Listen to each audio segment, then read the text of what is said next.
ఏం ఆలోచిస్తున్నావక్క? నువ్వు ఆలోచిస్తున్నది. మరి నువ్వేమనుకుంటున్నావో చెప్పు. ఏం చేయాలి? నాకేమీ అర్థం కావడం లేదిందు. ఏం చేయాలో తెలియడం లేదు. నాక్కూడా ఏం అర్థం కావట్లేదక్క. కానీ ఏం జరిగినా అదే మన మంచికే అని మాత్రం అనిపిస్తోంది. ఏదైనా మంచి జరగడం చూడాలంటే మనం మన కళ్ళను మూసుకుని ఉండాల్సిందే. జరిగేదాన్ని ఇలాగే జరగనిద్దామక్కా. ఈ సమయంలో ఒకవేళ అభికేమైనా గుర్తు రావడం మొదలైందంటే, అప్పుడు తనకేమైనా జరిగిందంటే? అక్కా, మనం ఎంతకాలం ఇలా భయపడుతూ ఉంటాం? ఒకవేళ అభికేమైనా జరిగే అవకాశం ఉంటే ప్రజ్ఞ తన్ను మొదటిసారి చూసినప్పుడు ఏమైనా అయ్యుండేది కదా. అందుకని మనం ఇప్పుడు రివర్స్ లో ఆలోచించాలని నాకు అనిపిస్తోందక్కా. ఒకవేళ అభికేమైనా గుర్తొస్తుందంటే అలాగే రానిద్దాం. ఎవరికి తెలుసో అదే మంచిదేమో. చెప్పాలంటే అలా జరిగే అవకాశం ఉందిందు. ఏ తప్పు జరగకుండా ఉంటే చాలు. ఎందుకంటే ఎంత నమ్మకం మనకి అలా జరగడం గురించి ఉంటుందో దానికి ఎన్నో రెట్లు ఎక్కువగా భయం ఉంటుంది ఎక్కడైనా తప్పు జరుగుతుందేమోనని. మనం ఆలోచించినంత మాత్రాన ఏమీ మారిపోదక్కా. ఏం చేసినా అది ఆ భగవంతుడు చేస్తుంటాడు. తను ఏం చేసినా అది మన మంచికే చేస్తాడు.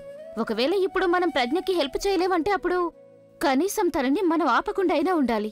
నేను మాత్రం ఎప్పుడు ఆపానెందు. నేను వాళ్ళిద్దరూ సంతోషంగా ఉండాలనే కోరుకుంటున్నాను.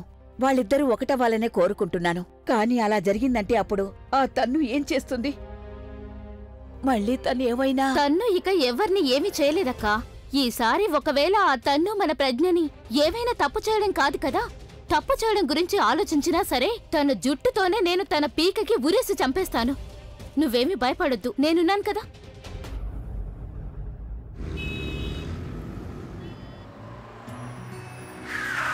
ఆపండి ఆపండి, ఇక్కడ ఆపండి, నేను వెళ్ళిపోతాను. నిక్కు ఆగు, నేను కూడా వస్తాను. వద్దు, మీరెలా వస్తారు?